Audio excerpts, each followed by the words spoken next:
If you're wondering how to get a scale without looking it up, or how to find a key of a song by ear, this video is for you. You'll learn how to quickly find a scale to start using, on your own, in your head, and in your DAW using a plugin called Pitcher.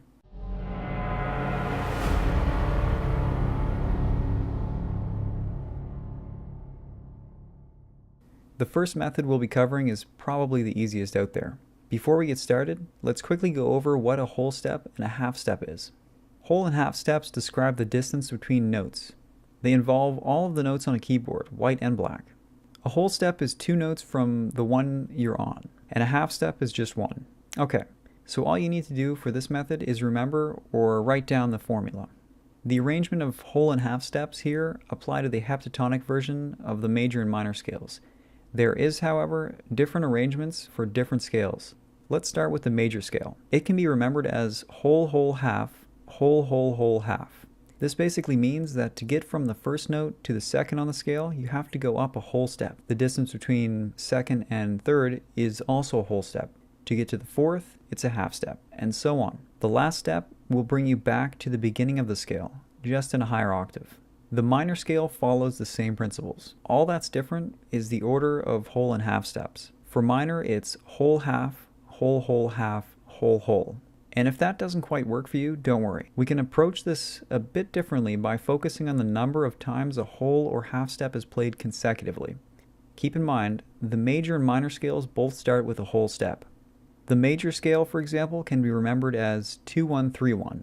This is basically a condensed version of the first approach, which is 2 whole steps, 1 half, 3 whole, 1 half. The same goes for the minor scale, 1-1-2-1-2.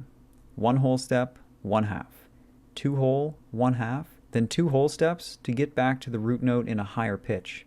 And the method repeats. Choose whatever way suits you best, but both approaches do the same thing. Before we go through this particular method, I'd like to talk a bit about Pitcher itself for a moment. The only way to use this plugin is with FL Studio.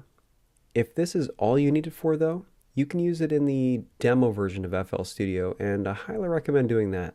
Using Pitcher to generate scales is by no means its primary function. It just so happens that we're able to utilize one of its features and get the results we need. If you want to learn more about it, there's a link in the description below. Now let's get started with the method. Once you're in FL Studio, go ahead and open up the mixer through the toolbar, or simply press F9. Go to the effects rack on any of the mixer inserts, but we're going to be using the master as it's the most convenient for this situation. Make sure the category view is selected, and then go under miscellaneous. You'll find Pitcher near the bottom of the list. Once you open it up, it's going to look like this. On the left side of the pitch display, you'll be able to select the minor, major, and pentatonic scales. Just below that, you can select any note to be the key or the root note of your scale. Once you've selected the scale and key you're looking for, the notes in the scale will light up. Now we can take these notes, starting from the root note, and transfer it over to the piano roll to help you with what you're making. And there you go. Probably the most user-friendly way to build a scale, especially if you're using FL Studio as your main DAW, as this is integrated already into where you're going to be making your music. Now that we know how to build a scale, we can find out what key any song is played in and make our scales based on what key we find. This method only takes 4 quick steps to find the key of a song. The first step is to simply listen to any part of a song that has some kind of a chord progression or melody present.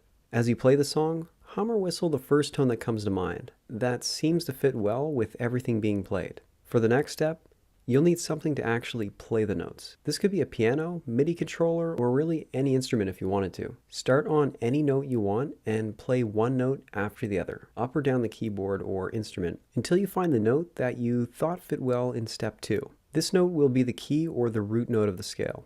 The last step is just building the scale based on the key we found that worked best with the song. Now when it comes to building the scale, most Western music follows the minor scale. Generally start with what genre the song falls into, but if it doesn't quite fit the song, try out other scales.